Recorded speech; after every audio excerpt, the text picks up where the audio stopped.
Power of silence के बारे में आपने ज़रूर सुना होगा। अक्सर जो काम अल्फाज नहीं कर पाते, खामोशी वो काम आसानी से कर जाती है। तो आपने खुद ऑब्ज़र्व किया होगा कि अक्सर खामोश रहने वाला बंदा ज़्यादा मिस्टीरियस और कॉन्फिडेंस लगता है। लेकिन खामोश रहना या अपने मुंह को सिर्फ ज़रूरत के वक्त खोलना इतना भी आसान नहीं जितना ये आसान लगता है, क्योंकि अक्सर ऐसे मौके आते हैं जहाँ आपको लगता है कि अगर यहाँ मैं खामोश रहा तो अगला बंदा मुझे कमज़ोर या बुज़दिल समझेगा।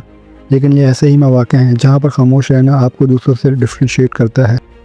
In this video, we will talk about the summary of a book named Power of Silence. This book is written by Nicole Stight and Robert Sara. This book will teach you कि जब हम खुद कम बोलते हैं और दूसरों को ज़्यादा सुनते हैं तो किस तरह हम उन पर अपर हैंड हासिल कर लेते हैं। And also we will talk about the 10 reason जिनकी वजह से खामोश रहने वाला लोग ज़्यादा कामयाब बनते हैं। इस बुक के ऑथर कहते हैं कि खामोश रहना और पुरसुकून रहने में फ़र्क होता है। हर बंदा जो कम बोलता है आप उसे गुड लिसनर तो कह सकते हैं, मगर ज़रूरी नहीं कि वो पुरसुकून भी हो, क्योंकि किसी के खामोश रहने का मतलब ये भी हो सकता है कि वो बंदा किसी दुख में मुब्तला हो और उसे अपने ही ख्यालात खा रहे हैं जिन्हें वो किसी को बता भी नहीं सकता। इसीलिए कहते हैं कि अक्सर खामोशी एक चीख की तरह होती है। एक खामोशी की वजह ये भी हो सकती है कि अगला बंदे में कॉन्फिडेंस की कमी है, और अगर अगला बंदा आपकी बातें सुनने के बावजूद भी आपको इग्नोर करता है तो इसका मतलब ये हो सकता है कि वो आपके साथ बहस नहीं करना चाहता।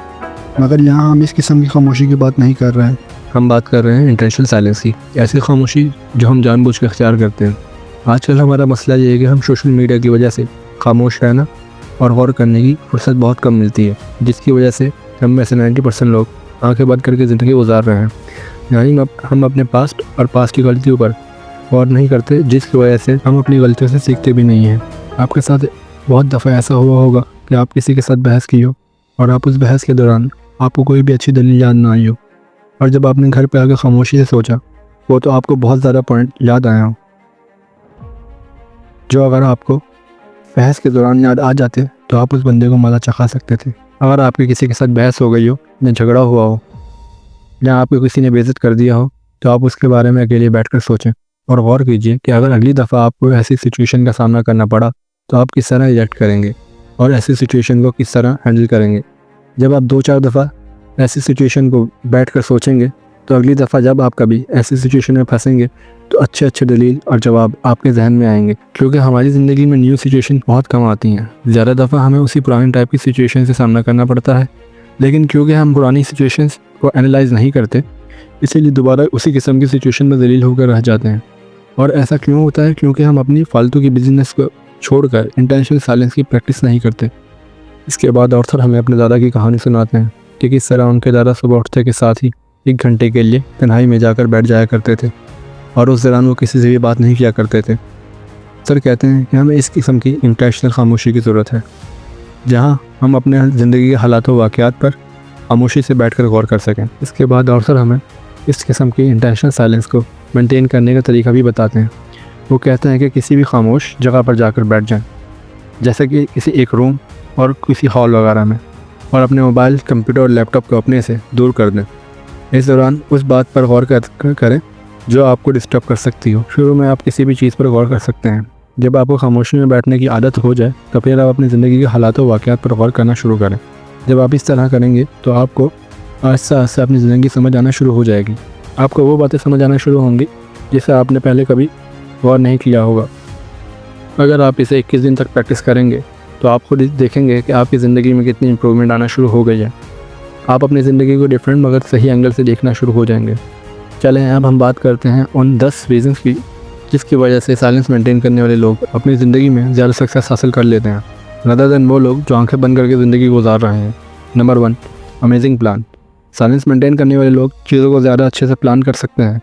ना सिर्फ एक कमरे में 10 या 20 मिनट बैठकर, बल्कि गुफ्तगू के दरमियान भी ये छोटे छोटे से वक्फे लेते हैं और मुश्किल बातों का सोच समझ कर जवाब देते हैं। Number 2, good listener. Silence maintain करने वाले लोग अच्छे लिसनर भी होते हैं, जिनका फ़ायदा उन्हें ऐसे होता है कि वो गुफ्तगू के दरमियान खामोश रहकर ज़्यादा बातों पर गौर करते हैं और उन्हें सुन लेते हैं, जिसकी वजह से वो अपनी बातों को इम्प्रूव करते हैं और अपनी कम्युनिकेशन स्किल्स पे काम करते हैं। क्रिएटिव। साइलेंस मेंटेनर्स क्रिएटिव भी होते हैं, क्योंकि अकेले बैठने से उन्हें न्यू आइडियाज़ आते हैं जो वो अपनी प्रैक्टिकल लाइफ में यूज़ करते हैं और अक्सर अपने डिफरेंट ओपिनियन की वजह से अपने दोस्तों को भी हैरान कर देते हैं। Number 4, good communication. ऐसे लोग अच्छे कम्युनिकेटर भी होते हैं और अपने अल्फाजों का चुनाव सोच समझ कर करते हैं।